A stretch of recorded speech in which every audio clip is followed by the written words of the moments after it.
Okay. Uh, let's talk about our own physiology and how we are built. A lot of us, we are not aware that we are actually driven by bacteria. So everything in the world is actually living with bacteria and with the help of bacteria. And we are also actually taking help of the bacteria. Either it is the brain function or else your immune system or else your own every organ in the body, they are actually run by the bacteria, the good bacteria.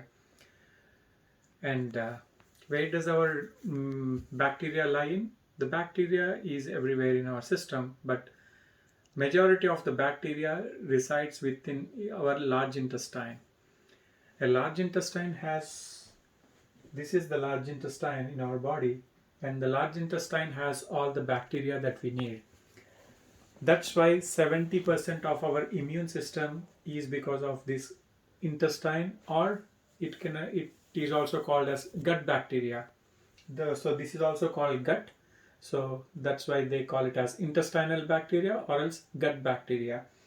And this is very important. And why we need that? Because it also runs our not just the immune system but also our nervous system. Our intestinal bacteria will drive our emotions. It will also drive our thought process. Either you want to be angry, you want to be happy, you want to be sad, you are excited, everything is controlled by the bacteria. We are controlled by the bacteria. So what do we need? We need good bacteria, and we need lots of good bacteria so that it fights the bad bacteria. So for that reason, I don't actually recommend everyone to use antibacterial soaps at home. If you don't need it, if you're not going to a hospital where you have a lot of patients and you have to really sanitize your hands, don't use antibacterial lotions, don't use antibacterial soaps in your home. If you're inside, you don't need. Everything I touch, even if I touch this has a bacteria which will actually might help me. So my palm has a bacteria, a very good bacteria, which actually maintains. It has its own. My palm has its own ecosystem.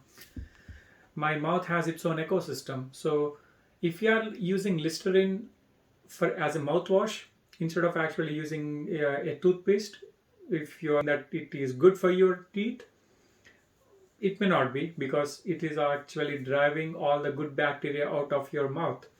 If you are using any antibacterial lotion or soap on your palm, it is actually cleaning out all the good bacteria. So when all the good bacteria is dead, if there is any infestation that happens, you don't have a support system to build. So just the same way, if you have good bacteria in your intestine, it will help you to fight with the bad bacteria. So you take a lot of fermented foods. How do we actually build the gut bacteria? The gut bacteria is built right from the day one. So when you're born, through uh, natural, not cesarean, but the natural birth,